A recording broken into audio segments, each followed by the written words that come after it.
মানিকগঞ্জে ৩ বছর আগে চুরি হওয়া সেই হাইস শেষমেশ মিলল সাথিয়ার এক শ্রমিক নেতার গ্যারেজে। তথ্য প্রযুক্তির সহায়তায় পিবিআই এর ধাওয়া আর ১১ মাসের গোপন অনুসন্ধানের পর অবশেষে উদ্ধার হলো গাড়িটি। ঘটনাটি এলাকা জুড়ে ব্যাপক চাঞ্চল্য তৈরি করেছে।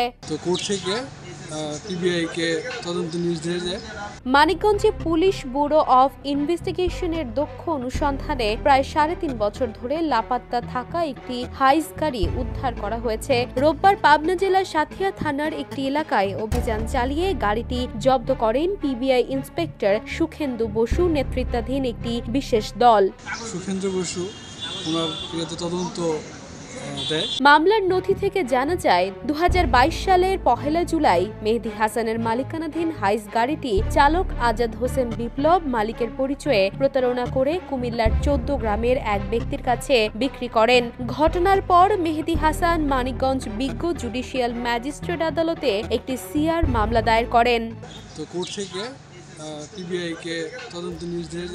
দীর্ঘ সময় ধরে অনুসন্ধান চললেও গাড়িটি এক হাত থেকে আরেক হাতে ঘুরতে থাকে। প্রায় ৩ বছরের ৭ জনের অধিক মালিক পরিবর্তন হয়ে শেষ পর্যন্ত এটি গিয়ে ওঠে পাবনার সাথিয়া উপজেলার এক শ্রমিক সংগঠনের স্থানীয় নেতার কাছে।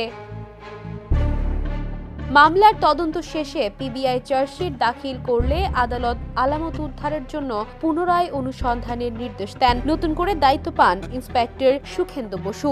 তিনি তথ্য প্রযুক্তি ভিত্তিক ট্র্যাকিং, যোগাযোগ বিশ্লেষণ ও গোয়েন্দা নজরদারি ব্যবহার করে টানা ১১ মাস গাড়িটির খোঁজে কাজ করেন।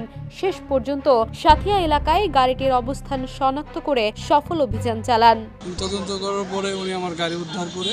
ইন্সপেক্টর সুখেন্দু বসু জানান, প্রযুক্তি বিশ্লেষণ এবং দীর্ঘদিনের মাঠ তৎপরতার ফলেই গাড়িটি উদ্ধার করা সম্ভব হয়েছে। মামলার সংশ্লিষ্ট আইনগত প্রক্রিয়া এগিয়ে চলেছে। হাইস গাড়ি ফিরে পাওয়ার পর মালিক মেহেদী হাসান পিবিআই এবং তদন্ত কর্মকর্তা সুখেন্দু বসুর প্রতি কৃতজ্ঞতা প্রকাশ করেছেন। তার প্রতি অনেক সন্তুষ্ট, কৃতজ্ঞ। Desk report, the news. দেশে দেশে সবার সাথে, দ্য নিউজ।